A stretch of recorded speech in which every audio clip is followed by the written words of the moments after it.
வாங்கங்க ரவீனா சமையலில் ரொம்ப நாள் கழித்து ஒரு வீடியோ போடுறது ரொம்ப ரொம்ப சந்தோஷம். ரொம்ப நாள்னு கூட சொல்ல முடியாது, ரொம்ப வருஷங்கள் கழித்து ஒரு வீடியோ போட போகிறோம். என்ன அப்படின்னா, கொஞ்சம் அடுத்தடுத்து வாழ்க்கையில் நிறைய சேஞ்சஸ் நடந்தனால கொஞ்சம் இதுக்குன்னு டைம் ஒதுக்கி நம்மளால் பண்ண முடியல.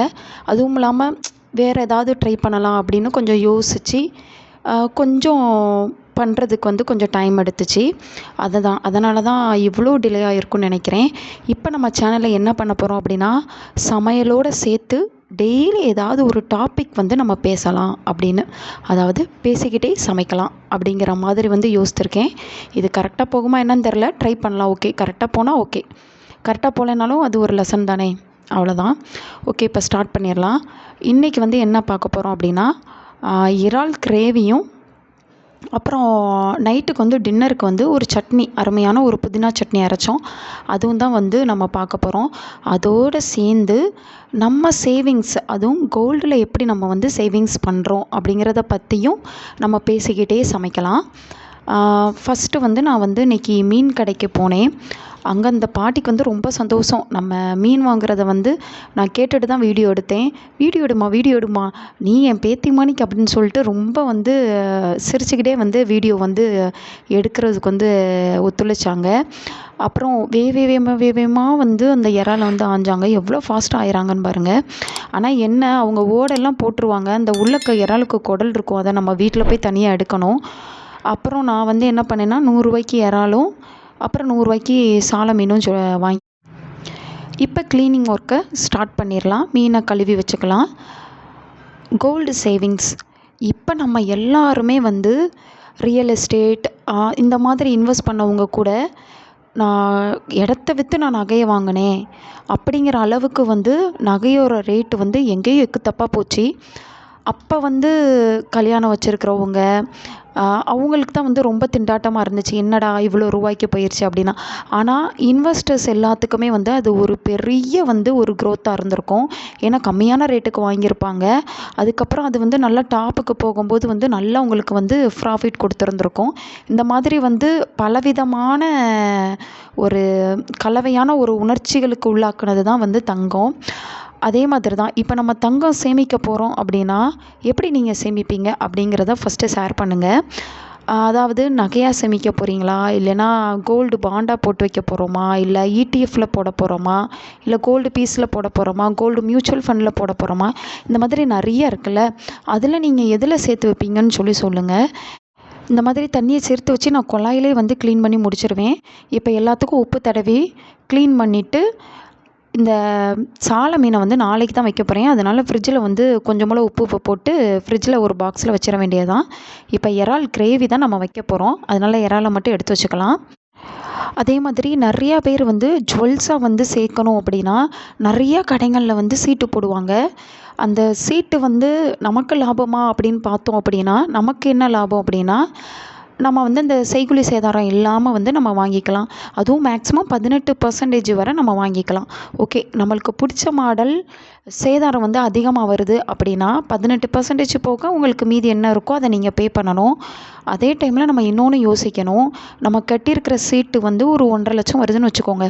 நம்ம ஆசைப்பட்டு வாங்கணும்னு நினைக்கிற ஒரு நகை ஒரு 2 லட்சத்துக்கு இருக்குது அப்படின்னா, இப்போ இன்னும் மீதி அந்த 50,000த்துக்கு நீங்கள் அவங்க என்ன இன்ட்ரெஸ்ட் ரேட்டு சொல்கிறாங்களோ அதை நீங்கள் கட்டி தான் ஆகணும்.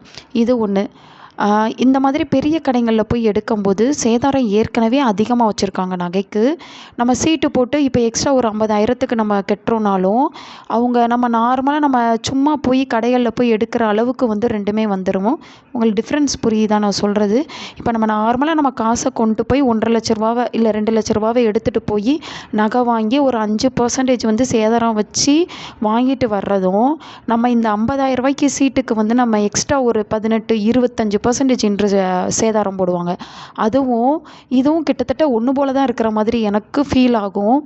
ஆனால் கடைக்காரவங்களுக்கு என்ன லாபம் அப்படின்னா, உங்கள் காசு ஒரு 11 மாதமோ இல்லை ஒரு 6 மாதமோ எவ்வளோ நாள்னாலும் சீட்டு போட்டுக்கலாம்.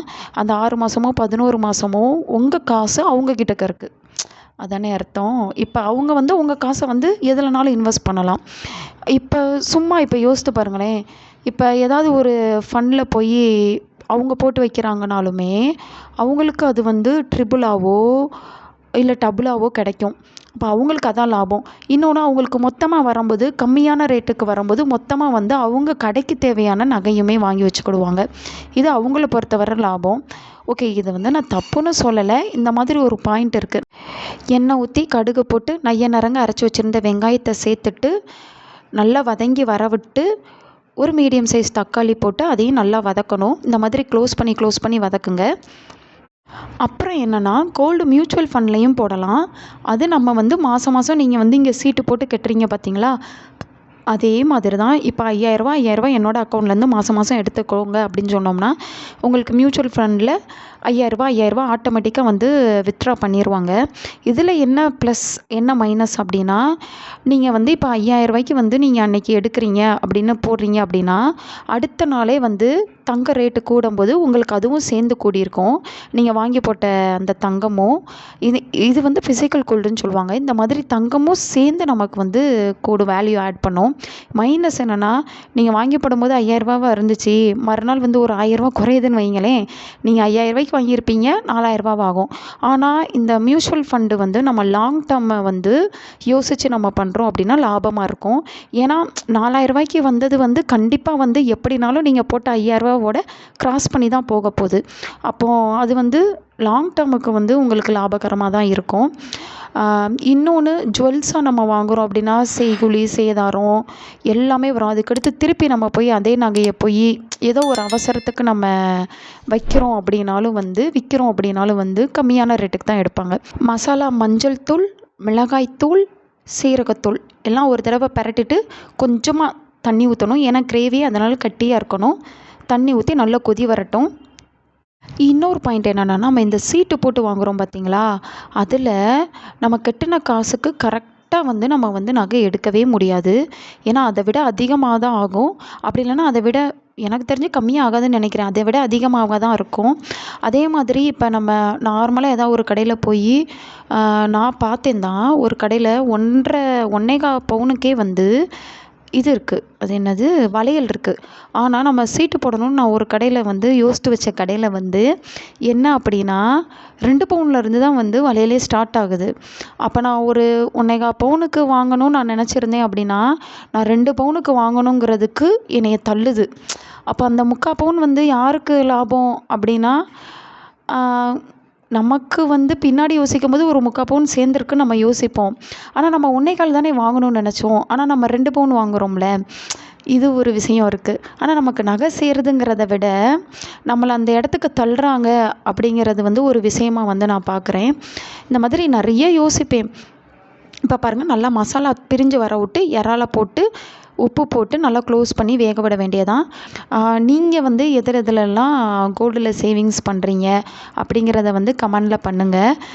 இப்போ புதுசாக வந்து இந்த சரவணா எலைட் கிடையாது, சரவணா ஸ்டோர்லேயும் இந்த ஜிஆர்டி மாதிரி வந்து ஸ்கீம் வந்திருக்குன்னு சொல்லி கேள்விப்பட்டேன். அது வந்து எந்த அளவுக்கு வந்து கரெக்டாக இருக்குங்கிறதையும் வந்து உங்களுக்கு தெரிஞ்சால் கமெண்ட் பண்ணுங்கள். இந்த மாதிரி டெய்லி ஏதாவது ஒரு டாபிக் பேசலாம்.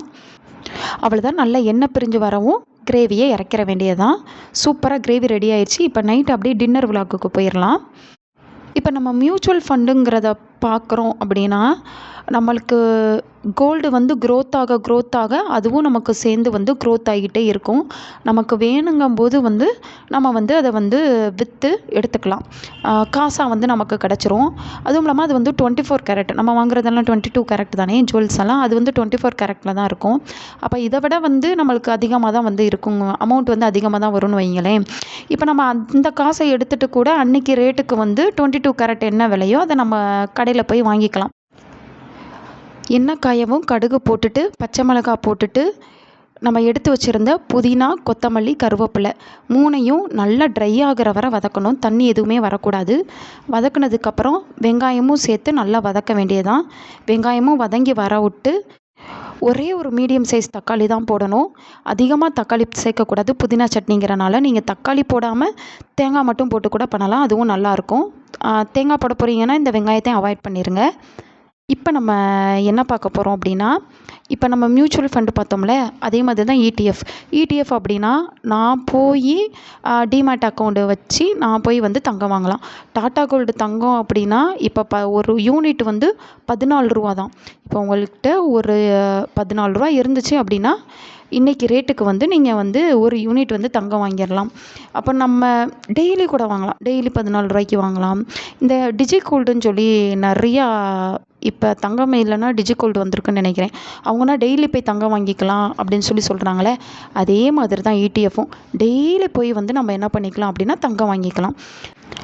நல்லா ஆற விட்டு மிக்ஸி ஜாருக்கு மாற்றிட்டு நைய நரங்க அரைச்சிக்கிட வேண்டியது தான்.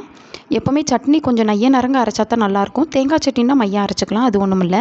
ஆனால் இந்த மாதிரி தக்காளி சட்னி, மல்லி சட்னி அதெல்லாம் கொஞ்சம் நைய நரங்க அப்படியே அரைச்சி சாப்பிட்டு பாருங்கள், சூப்பராக இருக்கும். அதே மாதிரி சட்னிக்கு தண்ணியும் வந்து கம்மியாக ஊற்றி பாருங்கள், அது சட்னியோட டேஸ்ட்டை இன்னுமே வந்து அதிகப்படுத்தும். டாடா கோல்டோட கரெக்டான ஒரு யூனிட்டோட மதிப்பு இன்றைக்கி என்ன அப்படின்னா ரூ. 14.95. அப்போ ரூ. 14.95 இருந்தாவே நம்ம வந்து இந்த டிஜி கோல்டு மாதிரியே வந்து இதுலேயும் டெய்லி வந்து நம்ம தங்கம் வாங்கிக்கலாம். அதுக்காண்டி நான் வந்து நீங்கள் டிஜி கோல்டு போகாதீங்க, இடிஎஃப்க்கு வாங்க, இடிஎஃப் போகாதீங்க, டிஜி கோல்டுக்கு போங்க, மியூச்சுவல் ஃபண்டுக்கு வாங்க, கோல்டு மியூச்சுவல் ஃபண்டுக்கு வாங்க, ஜுவல்ஸே வாங்காதீங்க அப்படி நான் சொல்லலை. எவ்வளோ ஒரு சேவிங்ஸ் ஸ்கீம் வந்து நம்மளை சுற்றி இருக்குன்னு நான் சொல்கிறேன். இதில் எல்லாத்துலேயும் அட்வான்டேஜ் இருக்கும், எல்லாத்துலேயும் டிஸ்அட்வான்டேஜ் இருக்கும் தானே. இப்போ நம்ம இந்த இடிஎஃப் இது எல்லாமே வந்து நம்ம வந்து ஒரே ஒரு ஃபோக்கஸ் மட்டும்தான் இருக்கணும், என்னென்னா லாங் டேர்ம். இப்போ ரொம்ப பேர் சொல்லுவாங்க, நான் வந்து செய்குலி சேதாரம்லாம் பார்க்காம நான் ஜுவல்ஸை வாங்கி வச்சுக்கிட்டேன், நானும் போட்டுக்கிடுவேன், ஆனால் எனக்கு வேணும்னா நான் போய் நகை அடமானமும் வச்சுக்கிடுவேன் அப்படின்னு சொல்லி ரொம்ப பேர் சொல்லுவாங்க. ஆனால் நகை அடமானம் வைக்கிறதுலையும் ஒரு சட்ட சிக்கல் இருக்குது. அது என்னங்கிறத நான் அடுத்த வீடியோவில் நம்ம பேசலாம். ஞாபகமாக இந்த அடமானம் வைக்கிறதுல என்ன பிரச்சனைகள் இருக்குது, எது ப்ளஸ் எது நெகட்டிவ்ங்கிறத அடுத்த வீடியோவில் நம்ம டிஸ்கஸ் பண்ணலாம். ஓகே, நைட்டு டின்னரெல்லாம் சாப்பிட்டுட்டு அவ்வளோதான், படுத்து தூங்கியாச்சு. நீங்களும் வந்து உங்களுக்கு இந்த வீடியோ பிடிச்சிருந்துச்சுன்னா உங்கள் ஃப்ரெண்ட்ஸ் எல்லாருக்கும் ஷேர் பண்ணுங்கள். இந்த மாதிரி புது வீடியோவாக புது டாப்பிக்காக பேசலாம். என்ன பேசலாங்கிறதையும் நீங்கள் வந்து டாபிக் நேமும் கூட வந்து நீங்கள் கமெண்ட் பண்ணுங்கள், நம்ம அதை பற்றி பேசுகிறதுக்கு வந்து ட்ரை பண்ணலாம். இது வந்து என்னோட கருத்து, எல்லாருக்கும் ஒரு கருத்து இருக்கலாம். உங்கள் கருத்து என்னங்கிறத கமெண்ட் பாக்ஸில் கமெண்ட் பண்ணுங்கள். ஓகே, டாடா, பாய்.